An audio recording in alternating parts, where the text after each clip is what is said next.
Guess who's back? Back again. Russian's back. Tell a friend. Last time we prepped our battleship for combat, and then were unable to find said combat. Instead of being ready for us, they've decided to keep their temples hidden, which is unfortunate. But we will not give up. We also talked about some other miscellaneous stuff, like worse company. Uh, Anyways, we continue our journey. Y'all ever watch Toy Story? I imagine some of you have watched at least some of. In Toy Story, the toys come alive. Night Museum, they come alive as well. Things come into life, you know. It's a theme that pops up. But I was thinking to myself, what would happen if my toys came alive? I mainly got like figurines now, not like just basic toys, but they're toys. Let's not not pretend that they're because they were more expensive and they look better, they're not toys. They're toys. So I was thinking, what if my toys came alive, huh? And then as I thought that, I was like, well, I've got a lot of villains because I'm a fan of antagonists, but I do have a lot of villains. And so I was walking by and I paced back and forth in my room, and in my pacing path, I pace right by my whole horse figurine, the whole horse being from JoJo's Bizarre Adventure, and he wields a revolver.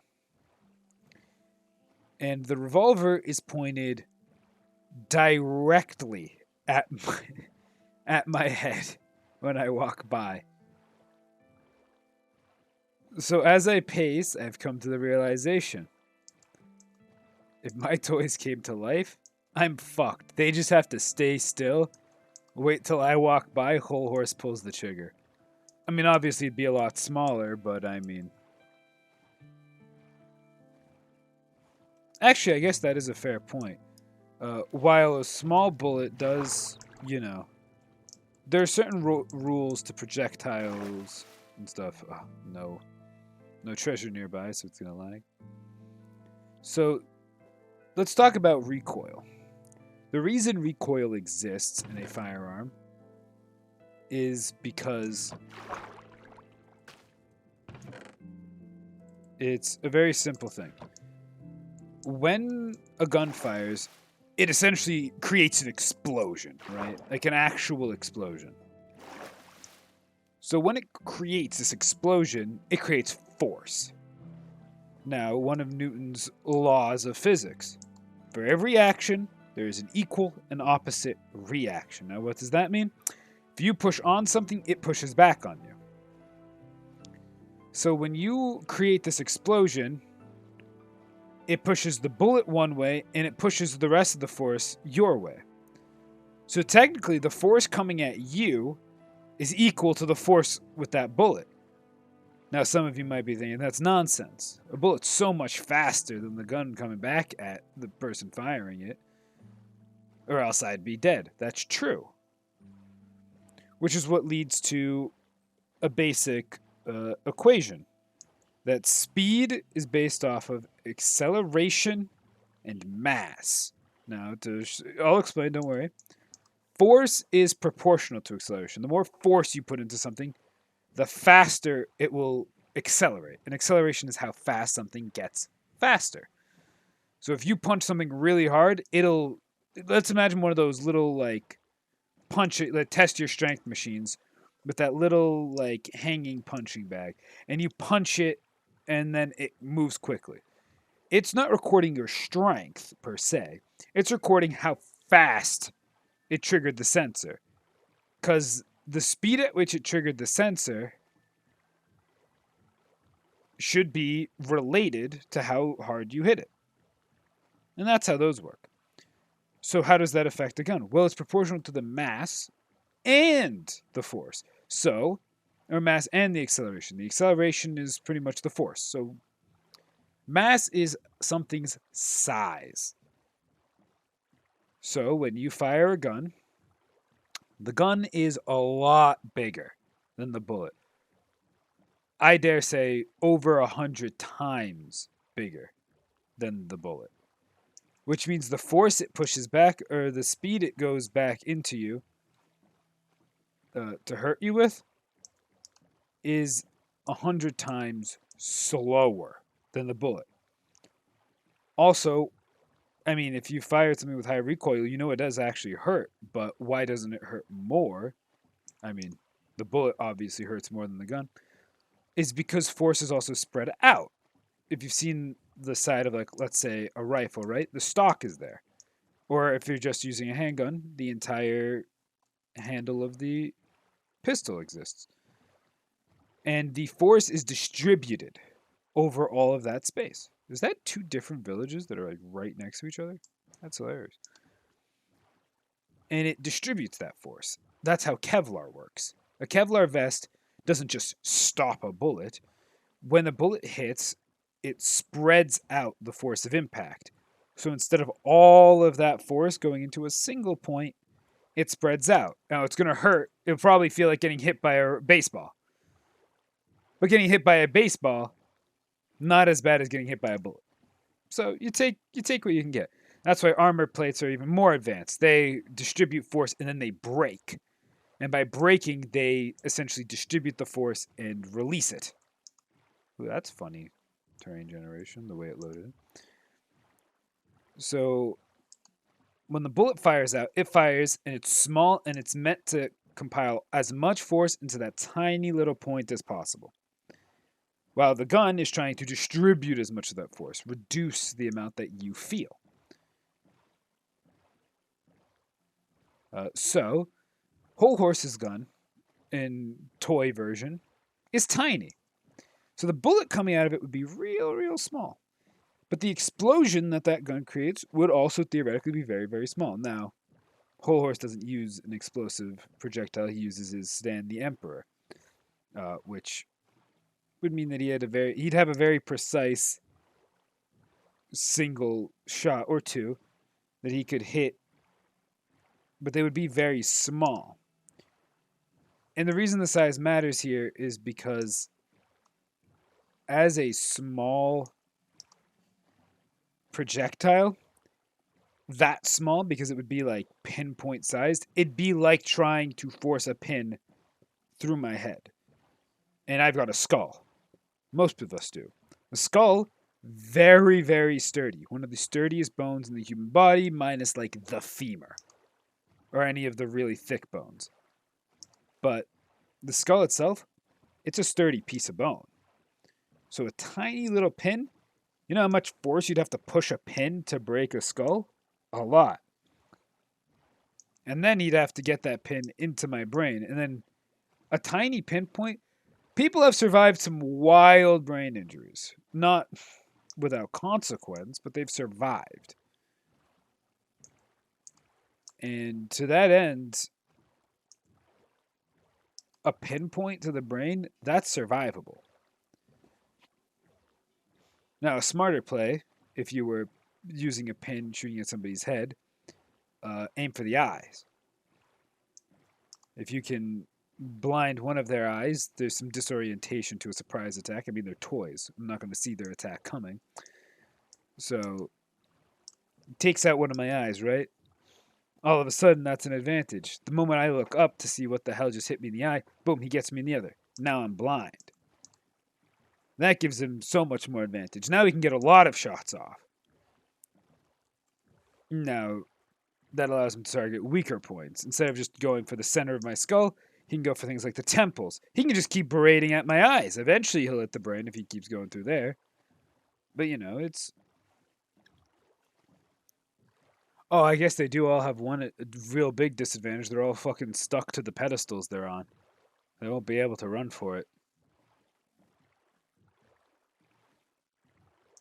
Also, I'm assuming they get their powers if this happened. And if they did, then I'm still screwed because I also have a little Gilgamesh there.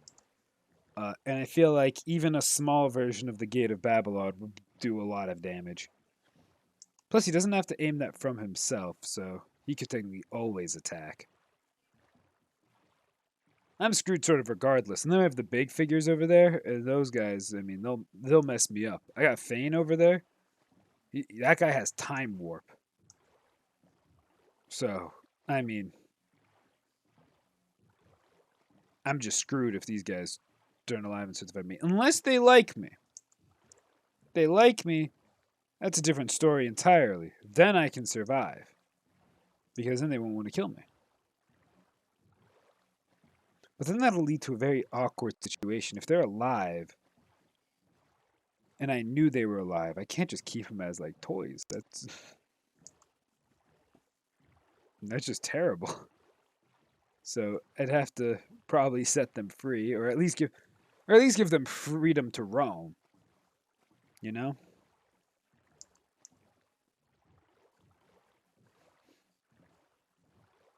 Yeah, because that would be. I mean, we if they were sentient and could speak, then I guess then we'd discuss terms. Hey, what do you want? Because I'm not trying to keep a living creature down. That would just be terrible.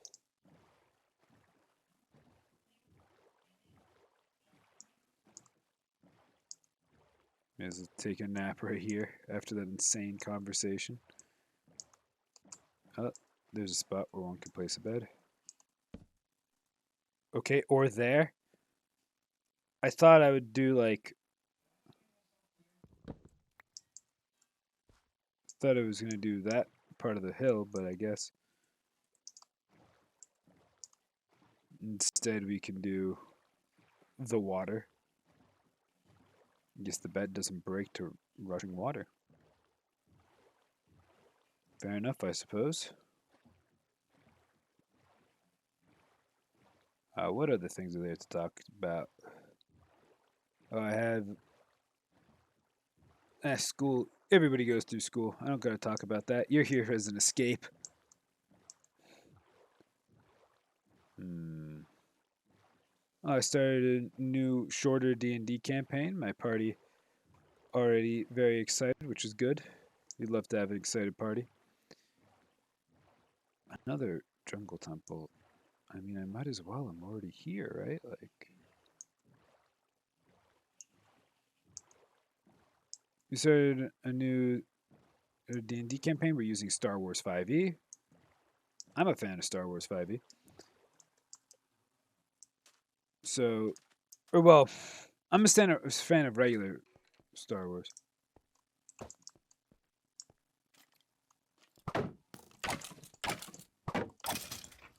I'm a fan of regular D&D 5e, but I have a friend who's been hosting a campaign in Star Wars 5e, and I know the feeling of wanting to play in a system. Yo, diamonds! Why we stop by here? Lots of bones.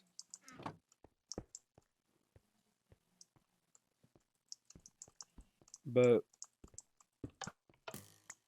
we we were playing in Star Wars 5e.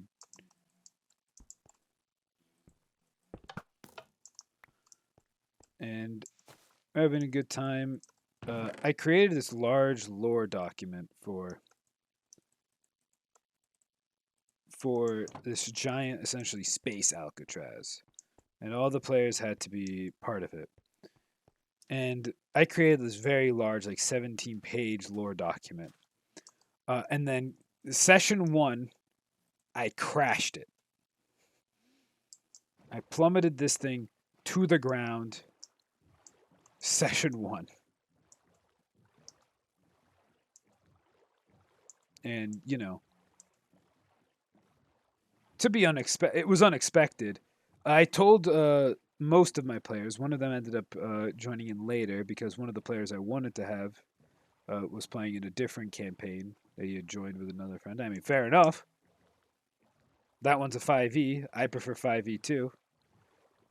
So, playing that one. Apparently, it's taking place in a small Danish village, which is sort of like a cute concept. So, and he's playing a shifter and a Lycan blood hunter. I think they're not quite level 3 yet, so he's not a Lycan yet, but he plans on playing a Lycan blood hunter. And the whole point of his character is that he's a farmer, and his farm was cursed. So he now has to. So now he's cursed to be a werewolf. But he's also just a shifter, which, in the way the DM is running that setting. What was that sound? What the hell? Silk Touch Axe, that would be like a beehive harvester. Yeah, I'll grab that. Any gold block visible? No.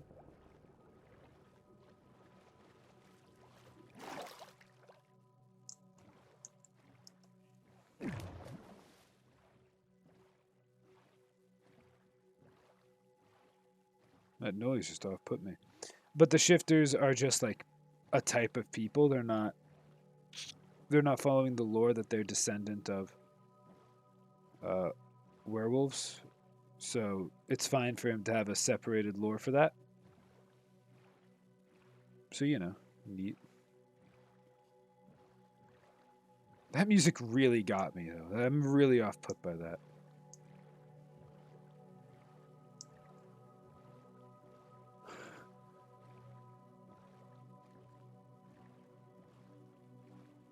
Anyways, so he has a really fun sounding character for that. So I'm hoping everything goes well there. If he ends up leaving that campaign, he asked me if he ends up leaving that one for any reason, if it would be okay for him to join mine, and I said, yeah, we'll come up with a reason for him to be there, and we'll figure it out. But they're all on this big prison. I told most of them that it was going to be a Lost-like situation. Oh, I thought this would be abandoned. I thought it was an abandoned mine shaft based off its shape. That's why I dove it down. I told a lot of them it would be a Lost-like situation. And then one person ended up joining later. Essentially, I like having at least 4 people. It just makes things feel easier to balance. Because then they have a diversity of stats and kit elements, right? Which just feels easier to balance around. I don't know. Just my opinion on it. So a new player joined. I never explained to him that it was going to be like a Lost. I just told him like the basics and everything, and he got the basics run by somebody else. That person invited him, one of my friends who plays in the Star Wars 5e, who I'm essentially hosting this for. I'm hosting it for everybody. I'm still having fun with it myself, but he's the reason I'm hosting it in Star Wars 5e instead of just 5e. And he didn't know that it was going to be like Lost, so suddenly the ship goes crashing down immediately.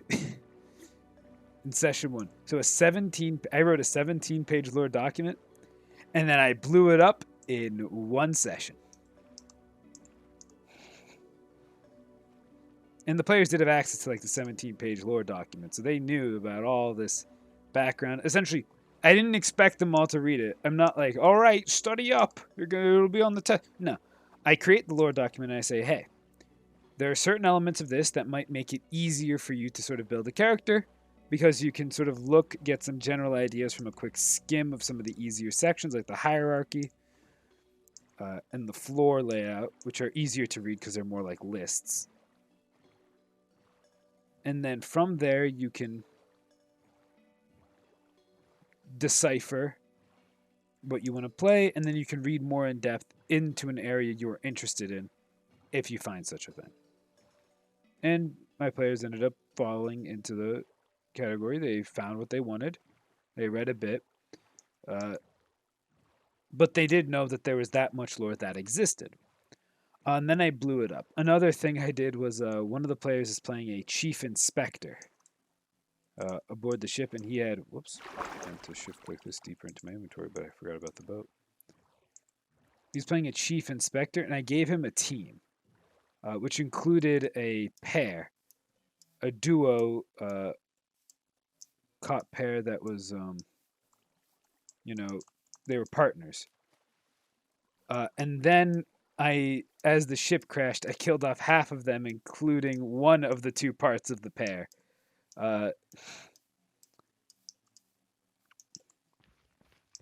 So there's a fair combination between what you can really expect. Because I'm one of those types of players who tries to figure stuff out as things are presented to me. So red herrings are always really fun.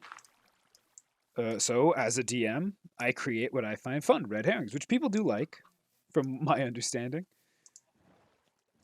Also, I try to create a fair amount of combat, despite the fact that I prefer more of like a 75-25 type of split to a RP combat. Because I'm just less of a fan of the combat system. I like the RP systems. Those are my favorite parts.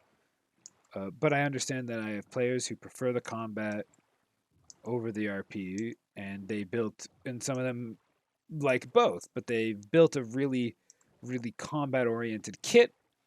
And any RP stats they have are sort of just how they decided their character based off of some of their fighting style, you know, and they put a lot of flavor into their fighting.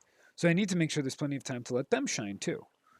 So you'll find a mix, which is often why in a D&D party if you might see, like, for those of you looking on from the outside, you might think, wow, that guy's really overpowered and that guy's not powerful at all.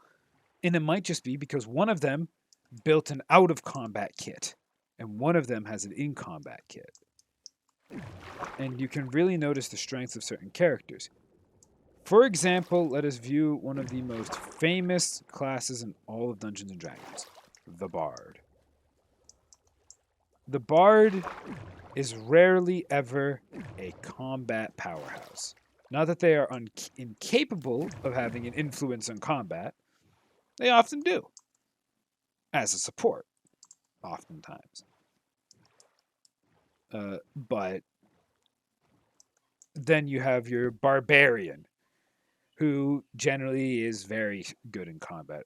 Or, you know, the Wizard, who has a lot of strength in combat. And you'll notice that between those three classes, there is sort of a major difference between each one. The Bard tends to have some of the strongest RP potential out of like any class in D&D, due to the fact that they have jack of all trades, so anything they're not proficient in, they get some bonuses to. And they have expertises, so the things that they're best at, they're really good at. And then you have something like the Barbarian, who gets a very low amount of proficiencies, and they tend to be more focused on their martial stats. So they tend to have a weaker RP level in terms of what their stats give them. Now, RP is up to the player. A Barbarian player can RP more than, your Bard if they so desire. There's nothing in the rules saying that a Barbarian can't play basketball. So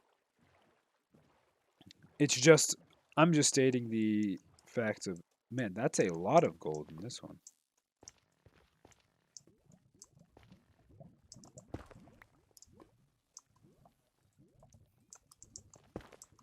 Why am I doing this like this?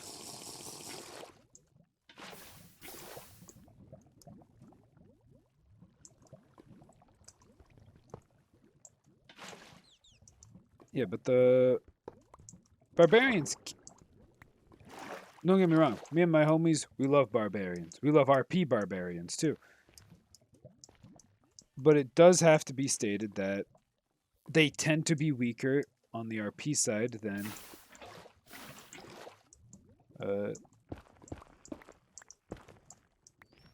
like a Bard. Now the Wizard tends to have a strange middle ground where they tend to have a strong int stat. And because they have a strong int stat, and they generally have utility spells as well, they're able to get away with a certain amount of stuff on their own.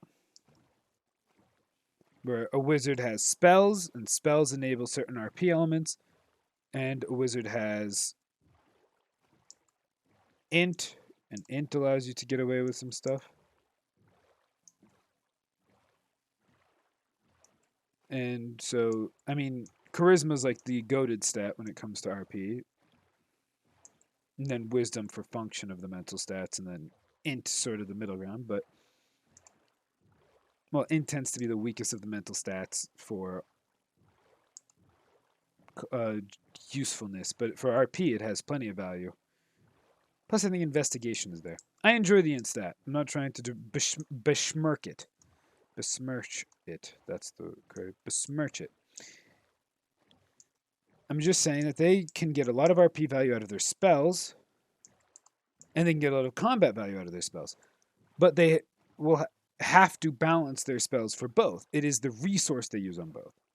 So, if you want to play a more RP focused, there are a lot of utility spells that you will end up grabbing as a wizard and you will cast them.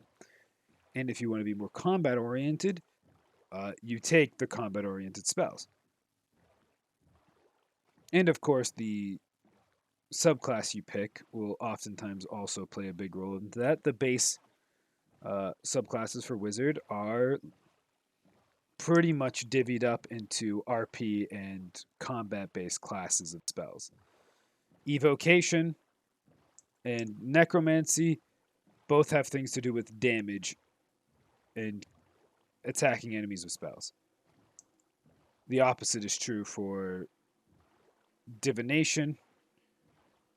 Abjuration also, like shielding, it tends to have more value in combat. Then we have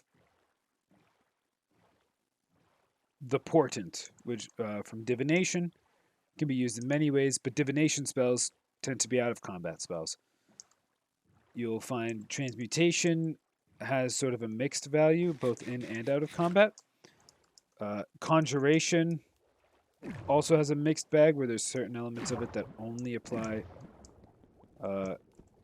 in combat, while others only apply out of combat. Oh, Respiration 3 gold helm. We'll take that.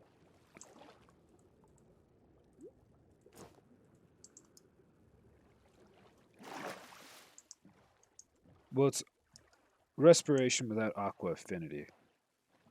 So I don't think I break blocks faster underwater because that's Aqua Affinity. But it does make it so I can breathe underwater longer. Yeah, it isn't actually that valuable. We'll be able to get ourselves a diver's helmet sometime later.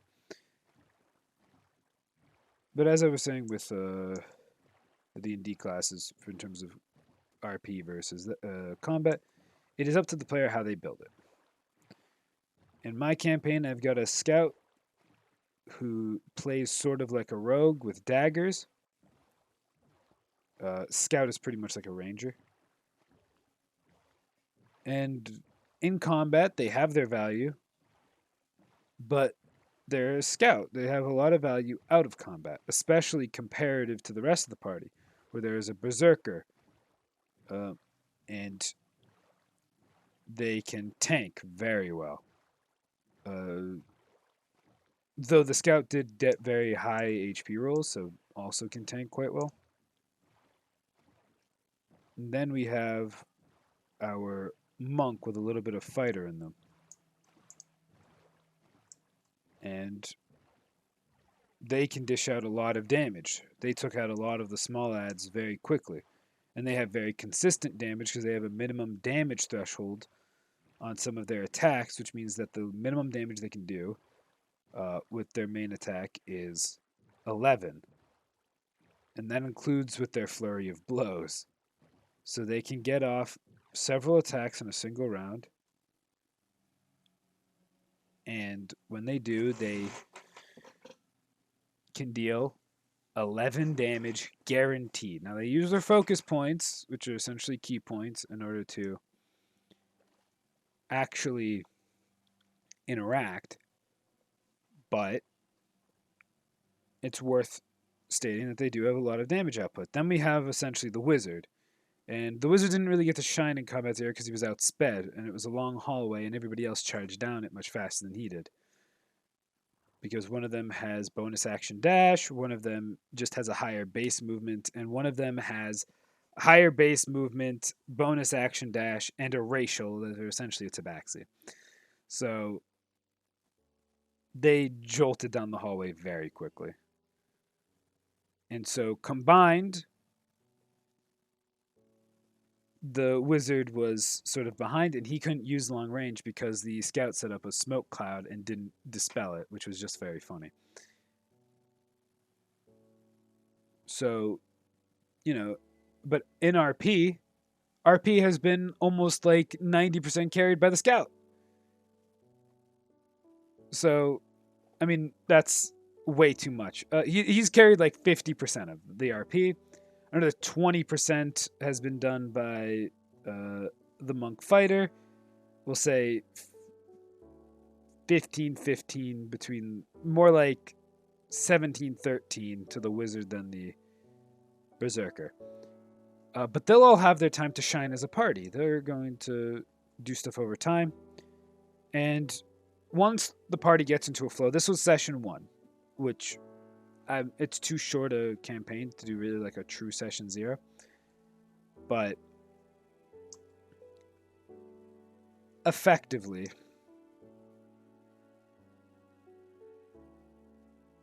it was the first session. They're going to get to know each other better. And when they do, it'll all end up coming together, I'm sure. I've seen it before. Plus, all of them know the basic rule. Don't try to find a reason to play against the party.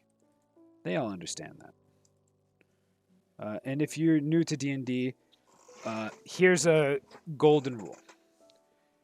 There is not a good reason to act selfishly against the party. There never is. I should probably keep my armor at least in my inventory. I probably won't need the bed in there.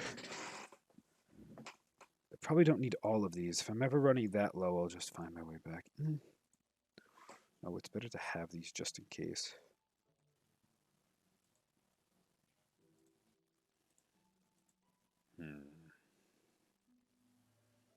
Milk buckets in case of emergencies. I don't need an axe on me, do I? I might use it for damage.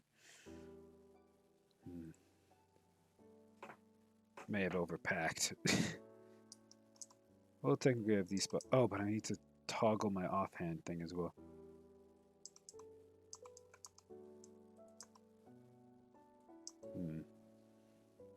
Keep the gold blocks because I will be getting more.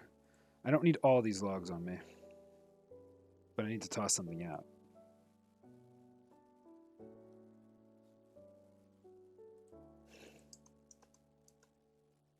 Hardly knew ye, bucket.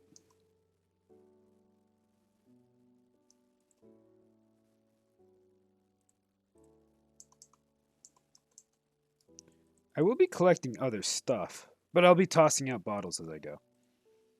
So I will have a few extra inventory slots. Bow is probably pretty worthless, but I want to keep it on me just in case I find value for it. Alright, pickaxe we're not going to need for most of this. Hopefully we won't need this very frequently. Still a pretty packed inventory because it will essentially be Regen 2 potion or Instant Health 2. Instant Health 2 is probably more likely to come into play, this and then this for regen.